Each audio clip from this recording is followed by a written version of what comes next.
हे आहे आपल्या हक्काचे चॅनल आणि आपण पाहत आहात Chanakya news Marathi. Janubai city phase 1 घेऊन येत आहे सुमारे 7 एकर क्षेत्रफळ असणारा कलेक्टर एने प्लॉटचा भव्य प्रकल्प।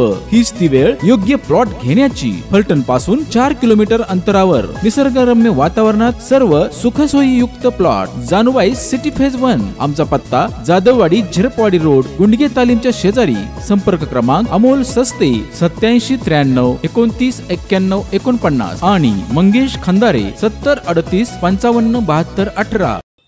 महिला येऊन द्या, आपण एक तास वेगळा कार्यक्रम घेऊ आणि विषय संपून टाकू। आणि नाहीतरी उद्या जर फरक नाही झाला आपल्याला तो तरी वाजवायला किती वेळ लागेल।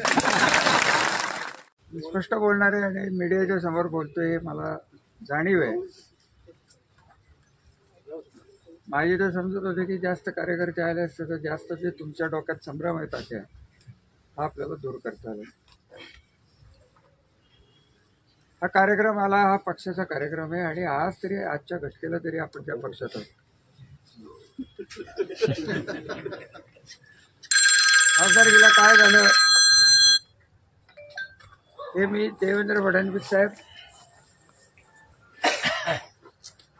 माजी खासदार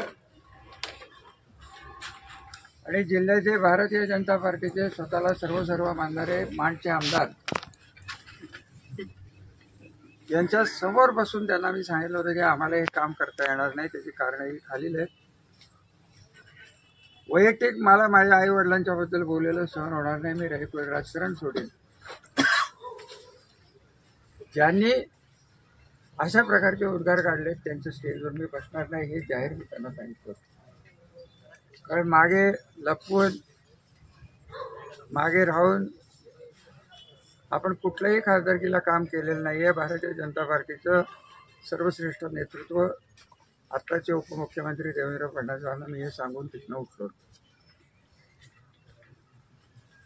आणि खरं काय झालं त्याचा खोलवर मी विचार करणार नाहीये आणि बोलणारही नाही। ती घटना घडून गेलेली आहे, त्यांचा पराभव झालेला आहे। इतकं तर त्यांना खात्री होती आणि इतकं तर कामाचा माझे खासदार गवगवा करत होते की मी पाणी आणलं, देवघर आणलं, फलाना आणलं, तमुक आणलं, हे आणलं, ते आणलं, मोदीपेक्षा मी जास्त पैसे खर्च केले, इथपर्यंत त्यांची मदत गेली होती। करमाळ्यात 41,000चा लीड पडला का? माढ्यात 51,000चा लीड पडला कसा? आज टिमकी वाजवत जे फिरतात की 18,000चा लीड फलटणला मिळाला। जास्त मी बोलणार नाही कारण आपल्याला ते सिद्ध करता येणार नाही, पण शेवटच्या 2 दिवसात काय काय झालं हे गावातल्या प्रत्येकाला माहिती आहे। पिपाण्याची 6,000 मतं जर सोडली तर 18,000च्या लीडवरनं 6,000 गेले। माझे बापूसाहेब किती राहिले? 12,000। जास्त मतं किती घेतली? 6,000। त्यासाठी पैसे किती खर्चले? काय मिळाले? एवढी जर कामं केली असती तर हे करायची वेळ आली असती का? पण म्हणजे त्याचं तर देवेंद्र फडणवीस साहेबांना मी हेही 4 वेळा जाऊन सांगितलं होतं की आपल्या नावाखाली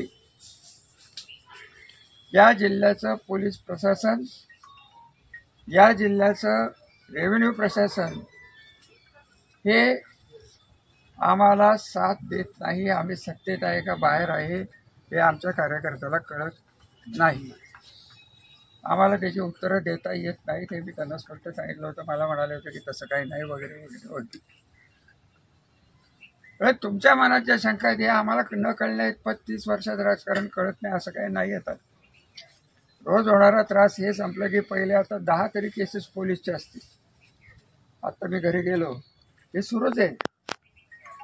त्यामुळे माझं म्हणणं असं आहे की हा पक्षाने घेतलेला कार्यक्रम आहे। अजितदादांना परवा आपल्यातले काही फुटल्यानंतर मी डायरेक्ट फोन केला होता की दादा आम्ही काय करायचं हे आम्हाला निश्चित सांगा।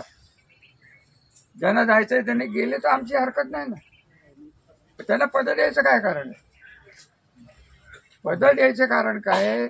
भारतीय जनता पार्टीचा कामगार मंत्री येऊन सरकारी योजना इकडे राबवतो आणि जर आपल्या लोकांना की ज्यांचं रजिस्ट्रेशन त्या इमारतीचे कामगार काय ते आपलंच रजिस्ट्रेशन जास्त आहे बोलवतच नसेल, उलट कमीची इन्क्वायरी लावून जर जाणार असतील तर आम्ही वागायचं कसं, हे मी आत्ता आपली भावना आहे ती त्यांच्या कानावर घालणार. माझं स्वतःचं म्हणणं असं आहे की त्यांनी हे काढायचं का नाही हा निर्णय माझ्यावर सोडा, की आत्ता काढायचं का दादाची वेगळी वेळ घेऊन आपण काढायचं हे ठरवू. दादानी पक्ष म्हणून आपल्याला आदेश दिलेला आहे. महिलांचा कार्यक्रम हा त्यांनी केलेला नाही आहे. दादांनी मला सांगितलं होतं की तुम्ही रामराजे काळजी करू नका, जे काही वातावरण आहे ते मी अर्थ खात्यातनं बदलून घेऊन महिलांना न्याय देण्याचा प्रयत्न करणारे वगैरे वगैरे. तो कार्यक्रम त्यांच्या दृष्टीने महत्त्वाचा आहे. आपल्याला आपल्या अडचणी महत्त्वाच्या आहेत. इथं डायरेक्ट काल रात्री 10 वाजता मला कळलं आहे की माझे खासदार निसर्ग हॉटेलमध्ये बसून 2 दिवसापूर्वी आपलं भारतीय जनता पार्टीचा उमेदवार हा पहिला यादीत येणार हे सांगून गेलेले.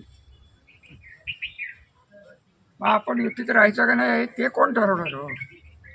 हे देवेंद्र फडणवीसच्या वर गेलेत का भारतीय जनता पार्टी सातारा जिल्हा ही वेगळी आहे, विदर्भातली वेगळी आहे, देवेंद्रची वेगळी आहे, असं काही आहे का? त्या सगळ्याचा उहापोह मी दादाला सांगणार आहे की आम्हाला उद्या तुमचे कार्यक्रम ऑफिशियली जे संपलेत, ऑफिशियली त्यांचे कार्यक्रम काय आहेत? महिला, लाडकी बहीण, कामगार, तिथं आपल्याला कमीचं बोलता येईल. आणि फक्त कार्यकर्त्यांनी तुम्ही आम्हाला एक अर्धा तास पाऊण तास द्या, तिथं तुम्हाला बोलायची संधी मिळेल. असं जर असेल तर उद्याचा कार्यक्रम घ्या, नाहीतर आमची लोक येतील की नाही हे आम्हाला सांगता येत नाही. एवढं स्पष्ट झाल्यावर जर ते म्हणाले की नाही तुम्ही या, मी वेगळा वेळ देतो, आपल्याला काय कार्यक्रम करू. शेवटी काय करायचं आणि काय नाही ते आपल्या हातात राहिलेलं नाही. शरदराव, ते भारतीय जनता पार्टीच्या राज्य पातळीच्या नेतृत्वाने त्यांचे कार्यकर्ते सांभाळायचं काम आलेलं आहे, प्रशासनाला सांगायचं काम आलं आहे. त्याच्यात सुधारणा झाली तर ठीक आहे, आपल्याला काहीच कारण नाही. आता प्रश्न तुम्ही जो उभा केला 3 महिन्यापूर्वी आपण तुतारी सांगितली, हे तुम्ही, मी नाही काहीच सांगितलं सांगितलं का? सांगितलं उभा राहा तुला पाडतोच, एवढंच सांगितलं. आपली काय भारतीय जनता पार्टी बरोबर भांडण आहेत का? आपण काय हिंदुत्व मुसलमान काय करतो का? आपण कुठं गाया कापतो त्याला कुठं प्रोटेक्शन देतो का?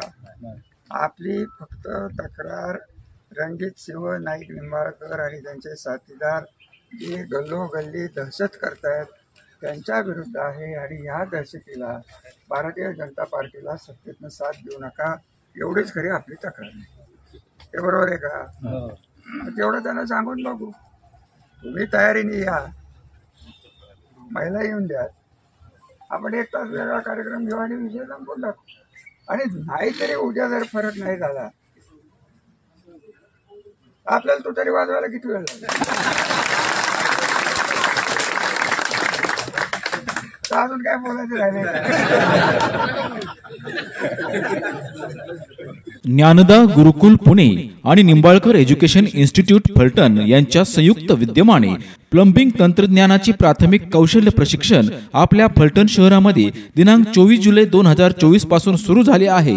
हा कोर्स पूर्ण केल्यावर आपल्याला प्लंबिंग क्षेत्राची दारे खुली होणार आहेत. त्यासाठी आपण या संधीचा नक्की फायदा घ्यावा आणि लाभ घ्यावा. आजच आपला प्रवेश निश्चित करा. प्रशिक्षण केंद्र निंबाळकर एज्युकेशन इन्स्टिट्यूट बंधन बँकेच्या वर, टेलिफोन एक्सचेंज जवळ, फलटण, जिल्हा सातारा. संपर्कासाठी मोबाईल डॉक्टर प्रशांत बापूसाहेब निंबाळकर 9172 29 31 87. आपला प्रवेश आजच निश्चित करा. स्वप्नातला बंगला हवा तर प्लॉट ग्रीन व्ह्यू सिटी मध्येच हवा. फलटण शहरापासून अगदी थोड्याच अंतरावर असलेले ग्रीन व्ह्यू सिटी हीच ती वेळ योग्य प्लॉट घेण्याची. Green view city, Kurvali, Khurd. Booking संपर्क विनोद घाडगे. मोबाईल 9922 64 31 04.